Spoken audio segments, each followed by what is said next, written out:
ബിസ്മില്ലാഹിർ റഹ്മാനിർ റഹീം. അസ്സലാത്തു വസ്സലാമു അലൈക യാ സയ്യിദി യാ റസൂലല്ലാഹ്. അല്ലാഹു സുബ്ഹാനഹു തആല അവൻ്റെ കലാമാകുന്ന ഖുർആനിലൂടെ പറയുകയാണ് ഇരുമ്പിനെക്കുറിച്ച്. അല്ലാഹു നമ്മളോട് അല്ലാഹു ജല്ല ജലാലുഹു ഖുർആനിലൂടെ പറയുകയാണ്, നാം ഭൂമിയിലേക്ക് ഇരുമ്പിനെ ഇറക്കപ്പെട്ടിരിക്കുകയാണ്. ശാസ്ത്രത്തിൻ്റെ വസ്തുത നമുക്ക് നോക്കാം. ഇരുമ്പ് ഭൂമിയിൽ സ്വാഭാവികമായും രൂപപ്പെട്ടിട്ടുള്ള ഒരു മൂലകമല്ല. നമ്മുടെ സൂര്യനേക്കാൾ എത്രയോ മടങ്ങ് വലുപ്പമുള്ള സൂപ്പർനോവ നക്ഷത്രങ്ങളുടെ ഉള്ളിലെ ഉയർന്ന താപനിലയിൽ മാത്രമേ ഇരുമ്പ് നിർമ്മിക്കപ്പെട്ടിട്ടുള്ളൂ. ഈ നക്ഷത്രങ്ങൾ പൊട്ടി തെറിക്കുമ്പോൾ അതിലെ കഷ്ണങ്ങൾ ഉൽക്കകളായി ബഹിരാകാശത്തിലൂടെ സഞ്ചരിക്കുകയും കോടിക്കണക്കിന് വർഷങ്ങൾക്ക് മുമ്പേ ഭൂമിയിൽ വന്നു പതിക്കുകയും ചെയ്തു. അത്ഭുതം! ഭൂമിയിലെ മറ്റൊന്നുമല്ല, ലോഹങ്ങളെക്കാളും ഇത് ഭൂമിയിലുള്ള കണക്കൊരു പദാർത്ഥം പോലെയല്ല, അള്ളാഹു ഇറക്കപ്പെട്ടതാണെന്ന് ഖുർആൻ കൃത്യമായി പറയുന്നുണ്ട്.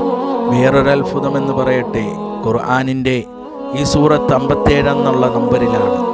അപ്പോൾ ഇത് ഇരുമ്പിൻ്റെ ഒരു പ്രധാന ഐസോട്ടോപ്പിൻ്റെ മാസ് നമ്പർ 57 ഖുർആനിൽ 57 പ്രകാരമാണ് അല്ലാഹു സുബ്ഹാനഹു തആല ഇറക്കിയിട്ടുള്ളത്. അതേ കണക്ക് തന്നെ ഖുർആൻ പറയുകയാണ്, അതിൽ കഠിനമായ കരുത്തുണ്ട്. ശാസ്ത്രം, വസ്തുത, ഇതിൻ്റെ കരുത്ത് കേവലം ആയുധങ്ങളിൽ മാത്രം ഒതുങ്ങി നിൽക്കുന്നതല്ല. ഭൂമിയിലെ മധ്യഭാഗങ്ങൾ പ്രധാനമായും ഉരുകിയ ഇരുമ്പ് കൊണ്ടാണ് നിർമ്മിക്കപ്പെട്ടിട്ടുള്ളത്.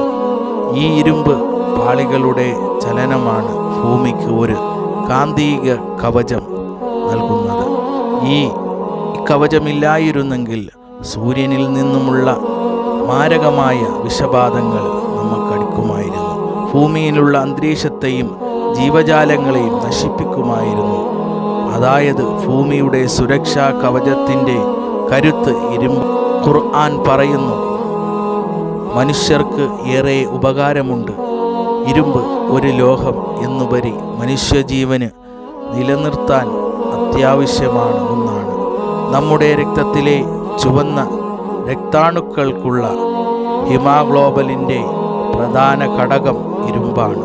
ശരീരത്തിലെ കോടിക്കണക്കിന് ഓക്സിജൻ എത്തിക്കുന്ന ഈ ഇരുമ്പിൻ്റെ സാന്നിധ്യമാണ്. ഇരുമ്പില്ലെങ്കിൽ മനുഷ്യന് ശ്വസിക്കാനോ ജീവിക്കാനോ കഴിയുകയില്ല.